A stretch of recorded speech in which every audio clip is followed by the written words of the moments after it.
কিয়ামতের আগে একজন ইমাম আসবেন যার নাম সকলে জানেন, যাকে আমরা চিনি খলিফাতুল্লাহিল মাহদি নামে। যিনি হলেন কিয়ামতের ছোট আলামত এবং বড় আলামতের সেতুবন্ধন। অর্থাৎ যত ছোট আলামত আছে এর মধ্যে সর্বশেষ, এবং যত বড় আলামত আছে ওই আলামতের ভূমিকা তিনি। কারণ তার জামানায় দাজ্জাল আসবে, তার জামানায় নবী ঈসা আসবে। দাজ্জালও কিয়ামতের বড় আলামত, নবী ঈসাও আসমান থেকে অবতরণ করা কিয়ামতের বড় আলামত। ইমাম মাহদি কখন আসবে আপনি কিভাবে বুঝবেন যে ইমাম মাহদি আসার সময় কাছাকাছি না দূরে? বুঝবেন কিভাবে? হাদিসের একটা বাস্তবতা সামনে রাখলেই বুঝবেন। ইয়ামলাউল আরদা কিসতান ওয়া আদলা কামা মুলিআত যুলমান ওয়া জাওরা। ইমাম মাহদি আসার আগে পৃথিবীর চিত্র হবে এমন, শুধু এক বাংলাদেশ বলে কথা না, শুধু এক উপমহাদেশ বলে কথা না, শুধু আমাদের এই সাবকন্টিনেন্ট বা শুধু এই এরিয়াটা নিয়ে কথা না, গোটা দুনিয়াটা জুলুম দিয়ে এবং সীমালঙ্ঘন দিয়ে ভরে যাবে। যত দিন যাবে জুলুম সারা দুনিয়ার মধ্যে ছড়িয়ে পড়বে। এই জুলুম যত বাড়বে এটাই প্রমাণ করবে যে মাহদি আসার সময় হয়তো বেশি বাকি নাই, মাহদি আসার সময় হয়তো ঘনিয়ে এসেছে। কারণ ইমাম মাহদি এসে মূল যে কাজটা করবেন হাদিসের মধ্যে আছে, তিনি পৃথিবীটাকে আবার ইনসাফ দিয়ে, ন্যায় বিচার দিয়ে ভরে দেবেন, যেমন ইতিপূর্বে সেটা জুলুম এবং সীমালঙ্ঘন দিয়ে ভরে গিয়েছিল। তাহলে কিয়ামতের আগে যতই আপনি আশা করেন মনে হয় আগামীর দিনগুলো ধীরে ধীরে ভালো হবে, আশা করতে দোষ নাই, মনে মনে মন কলা খেতেও দোষ নাই। লেকিন বাস্তবতা হলো যত দিন যাবে পরিস্থিতি ভালো হবে না, বরং আরো খারাপ থেকে খারাপ হতে থাকবে। বুখারী শরীফের মধ্যে হাদিস আছে, প্রত্যেক পরবর্তী দিন আগের দিনের চাইতে খারাপ হবে। প্রত্যেক পরবর্তী দিন আগের দিনের চাইতে খারাপ হবে। এক পর্যায়ে অবস্থা এমন হবে মাটির উপরে যারা আছে তারা আফসোস করে বলবে, হায় ওই মাটির ভেতরে যারা শুয়ে আছে, আমরা যদি থাকতাম আজকে ওদের জায়গায় হয়তো ইমানটুকু হেফাজতে থাকতো, হয়তো আমরা দুনিয়ার মধ্যে থেকে ওই ইমানটুকু নিয়ে যেতে পারলে স্বস্তি অনুভব করতাম। না হলে এত যাতনা এত যন্ত্রণা তো আর সহ্য হয় না। ইমান হুমকির মুখে পড়েছে, নিজেকে নিরাপদতা ভাবতে পারছি না। তাহলে এই রকম অবস্থা হবে। হ্যাঁ, এই হাদিসটা শোনার পরে একজন ইমামকে তার শাগরেদ প্রশ্ন করলেন যে, হযরত, যদি এটাই বাস্তব হয় যে প্রত্যেক পরবর্তী দিন আগের দিনের চাইতে খারাপ হবে, তাহলে ইয়াজিদের মতো খারাপ শাসকের পরেও তো ওমর বিন আব্দুল আজিজ রাহমাতুল্লাহি আলাইহির মতো ভালো শাসক এসেছে। তাহলে আমরা কি বাস্তবতা বিশ্বাস করব নাকি নবীর হাদিস বিশ্বাস করব? কারণ যা চোখে দেখি এটা অবিশ্বাস করা যায় না, আর নবী যে মেসেজ দিয়েছেন সেটাও ভুল হতে পারে না। নবী বললেন প্রত্যেক পরবর্তী দিন আগের দিনের চাইতে খারাপ হবে। তাহলে ওমর বিন আব্দুল আজিজের মতো এত ভালো বাদশা, এত ভালো শাসক, এত ভালো খলিফায়ে রাশেদ ইয়াজিদের মতো এত বড় জালেমের পরে আসে কিভাবে? তিনি এক বাক্যে জবাব দিলেন, আরে মাঝে মাঝে শ্বাস ফেলার জন্য আল্লাহ সামান্য একটু সুযোগ দিয়ে থাকে। শ্বাস ফেলার জন্য রিমান্ডেও যখন টর্চার করে, এক ধরনের টর্চার আছে, মাথার মধ্যে একটা কাপড় দিয়ে দেয়, এমন কাপড় আপনার চোখও ঢেকে গেছে, নাকও ঢেকে গেছে, মুখও ঢেকে গেছে, পুরোটা মুখোশের মতো লাগিয়ে দেওয়া হয়েছে। এরপর এর উপর দিয়ে পানি ঢালতে থাকে, এরপর এর উপর দিয়ে পানি ঢালতে থাকে। এমনি পানি ঢাললেও যা হবে, এর চাইতে আরো ভয়ঙ্কর হালত হয় ওই পুকুরে ডুব দিলে যেমন কিছুক্ষণ পর মনে হয় আর শ্বাসই করতে পারছি না, আর শ্বাস বন্ধ হওয়া বড় জটিল এক সাজা। রিমান্ডের মধ্যে এই তরিকায় শ্বাস দেওয়া হয়। কিন্তু এখন লাগাতার যদি ঢালতেই থাকে মরে যাবে, কতক্ষণই আর বাঁচবে? মানুষ তো এমনিই বড় দুর্বল, এজন্য মাঝে মাঝে শ্বাস ফেলার জন্য একটু সুযোগ দেয়, একটু টাইম দেয়। তো কখনো কখনো এমন হয় যে লাগাতার জুলুমের মধ্যেও একটু একটু সাময়িক বিরতি দেওয়া হয়।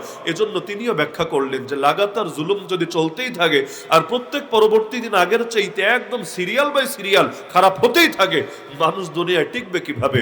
এজন্য মাঝে মাঝে 2-4 বছর 5-10 বছর আল্লাহ তাআলা একটু শ্বাস ফেলার সুযোগ দেন। এজন্য অনেক মন্দের ভিড়ে মাঝে মাঝে 2-1 ভালো মানুষ আসে, কিন্তু সংখ্যাটাও বেশি হয় না আর সময়টাও বেশি দীর্ঘ হয় না। দেখবেন কেন যেন ভালো মানুষগুলো তাড়াতাড়ি চলে যায়, আর শয়তানগুলোর কেমন যেন দুনিয়ার জীবনই ফুরায় না।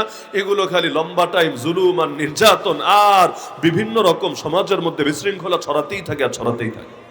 ওমর বিন আব্দুল আজিজের নাম কে না জানে? 4 খলিফার নামের পরেই যার নামটা বিশেষভাবে আসে, আমিরুল মুমিনিন ওমর বিন আব্দুল আজিজ রাহমাতুল্লাহি আলাইহি। কিন্তু শাসন করেছেন কয় বছর? মাত্র 2 বছর। মাত্র কাজ করতে চাইলে লম্বা জীবন লাগে না। কেউ যদি আসলে কাজ করতে চায় লম্বা জীবন লাগে না, আর কাজ যদি না করতে চায় 1000 বছর জীবন পেলেও কাজ হয় না। কত মানুষ এমন আছে 100 বছরের জীবন পেয়েছে, তার অর্জন কি? অপরদিকে ইমাম মাহদি, তার মৃত্যুই হবে 47 থেকে নিয়ে 49 বছরের মাঝামাঝি। 47 হতে পারে, 48 হতে পারে, সর্বোচ্চ 49, মানে 50 হবে না, ওই হাফ সেঞ্চুরি তো যাবে না। কিন্তু জমিনের মধ্যে কি মহা বিপ্লব ঘটিয়ে দিবে। আল্লাহ নবীর হায়াতি আর কয়দিন? মাত্র 63 বছর। মাত্র যার মধ্যে তার মূল মিশনই 23 বছর। প্রথম 40 বছর তো ভূমিকাই চলে গেল। যখন থেকে তিনি আনুষ্ঠানিক দায়িত্ব পেলেন সেই হেরা গুহায় প্রথম ওহী আসলো, সেদিন থেকে নিয়ে ওয়াফাত পর্যন্ত মাত্র 23 বছর। ওই 23 বছরের মধ্যেও 3 বছরের জেলের জীবন আছে, মক্কার 13 বছরের জুলুমের দিন আছে। এগুলো বাদ দিলে সুযোগই পেলেন কয়দিন? এমনকি নবীর রাজনৈতিক জীবন তো মাত্র 10 বছর।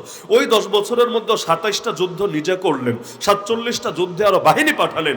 এরপর সব মিলে ঠান্ডা মাথায় থাকার সুযোগ পেলেন কয়দিন? কিন্তু আলহামদুলিল্লাহ এমন এক বিপ্লব ঘটিয়ে গেলেন, এমন এক আদর্শ রেখে দিয়ে গেলেন, কিয়ামত পর্যন্ত সমস্ত মানুষ যদি এখান থেকে শিক্ষা নিতেই থাকে, ওদের জীবন ফুরাবে তাও শিক্ষা নিয়ে, নূর নিয়ে, আলো নিয়ে, আদর্শ নিয়ে শেষ করতে পারবে না। এমনকি শুধু আল্লাহ নবীরই ছিল 63 বছর তা না। আবু বকর রাদিয়াল্লাহু আনহু যখন ইন্তেকাল হয় তখনও তার বয়স 63। ওমর রাদিয়াল্লাহু আনহুকে বাদ দিয়ে বাকি আরো যে দুজন খলিফা তারা যখন শহীদ হন তাদেরও বয়স 63। এমনকি আম্মা জান আয়েশা রাদিয়াল্লাহু আনহার যখন ওফাত হয় তখনও তার বয়স 63। ইমাম নববী রাহমাতুল্লাহ আলাইহি এগুলো উল্লেখ করে বলেন, আল্লাহ যে কি রেখেছেন 63-র ভেতরে আল্লাহই ভালো জানেন। তবে তিনি একটা সিদ্ধান্তে উপনীত হয়েছেন যে কামেল জীবন 63 বছর হলেই চলে। কামেল জীবন, পূর্ণাঙ্গ জীবন, কাজ করার জীবন 63 বছর হলেই চলে, এর চাইতে বেশি লাগে না। যদি রাখতো আল্লাহ তাদেরকে আরো বেশি হায়াত দিতেন, কারণ আমার আল্লাহর ভান্ডারে তো কোনো কমতি নাই। আপনি ইতিহাস ঘাটলে দেখবেন অধিকাংশ বড় বড় মানুষ তারা হয়তো খুব বেশি দিন কাজ করার সুযোগ পান নাই, কিন্তু অল্প দিনই এমন কাজ করেছেন আলহামদুলিল্লাহ, ইতিহাসে তাদের নাম আজও স্মরণের অক্ষরে লেখা থাকে। তাহলে দেখা যাচ্ছে যে ইমাম মাহদি তিনি আসবেন, দুনিয়াতে থাকবেনই কয়দিন, কিন্তু আলহামদুলিল্লাহ এমন এক ইনসাফ কায়েম করবেন, হাদিসের মধ্যে আছে জমিনে যদি ইনসাফ হয় আল্লাহ কিন্তু বরকতের সব কয়টা দরজা খুলে দেয়। হাদিসে আছে ইমাম মাহদি যখন ইনসাফ কায়েম করবেন আসমান তার রহমতের কোনো ফোঁটা বাকি রাখবে না, সব ফোঁটা জমিনে ঝরাবে। ফসল, জমিন তার কোনো বরকতি ফসল বাকি রাখবে না, সব উগলে দিবে। এমনকি তিনি সম্পদ বন্টন করবেন দুই হাতে মানুষের মাঝে, সাম্যের সাথে, কোনো বৈষম্য করবেন না সকলের ভেতরে।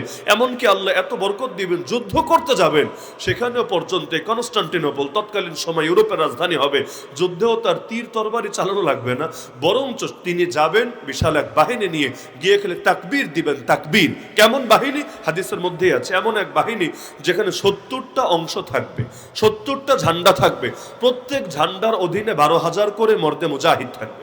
তাহলে যদি 70টা মোট ঝান্ডা থাকে, প্রতিটার নিচে 12,000 করে মুজাহিদ থাকে, তাহলে মোট সংখ্যাটা হিসাব করেন, খুব আহামরি বেশি না।